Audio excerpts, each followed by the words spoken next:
চোখের সামনে একটা বিরাট বড় ভালোবাসা, আর এই ভালোবাসার ফাঁক থেকে দেখা যাচ্ছে রাশি রাশি পাহাড়। আমি এখন আছি দাঁড়াগাঁওতে আজকে তোমাদের মাত্র দুটো রুম দেখাবো, ঠিক আছে? আর তার কজিনেস একটা, তোমরা ধরো পাহাড়ে কোথাও বুকিং করছো, তো যারা কজিনেস চাও তাদের জন্য এটা। তো এই ভিডিওটাতে শুধু এই দুটো রুম আর তার কজিনেস দেখো। এই জাস্ট দুটো রুম রয়েছে, প্রতিটা জানালা থেকে কিভাবে রিফ্লেক্ট হচ্ছে পাহাড়টা, তাতে বোঝা যাচ্ছে ভিউটা কি আসতে পারে। আর এই হচ্ছে তার একটা ছোট্ট লন, খুবই ছোট লনটা, কিন্তু এত কিউট আর এত সাজানো, এত অর্গানাইজড, মানে কি বলবো।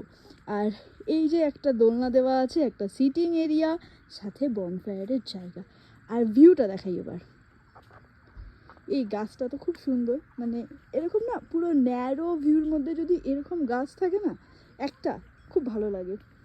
খুব সুন্দর ফটো এখান থেকে ওঠে, এই জায়গাটা থেকে। এই হচ্ছে ভিউ, মানে ভাবতে পারছো হোমস্টে থেকে বসে তোমরা দেখতে পারবে, কালিম্পংয়ের হোমস্টে থেকে বসে সিকিমের রংপো পুরো শহরটাই।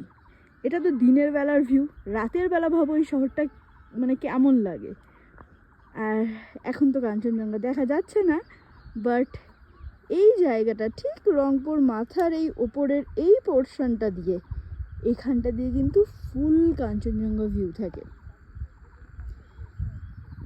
আর একটা জিনিস দেখাই, ওই যে দেখা যাচ্ছে তিস্তা নদী। তিস্তা নদীরও ফুল ভিউ আছে এখান থেকে, মানে রংপুর ওখান থেকে, তো রংপুরটা তো তিস্তা নদীর ধার দিয়েই পুরো শহরটা রয়েছে। সাথে এখানে তিস্তা নদী একটু মানে একলা একলা বইছে শহরে ঢোকার আগে, ওই ভিউটাও পুরো পাওয়া যায়। আর ওই যে পার্কটা দেখা যাচ্ছে ওটা হচ্ছে হিমালি ভিউ পয়েন্ট, ঠিক তার সামনে দাঁড়াগাঁওতে এত সুন্দর একটা কিউট হোমস্টে।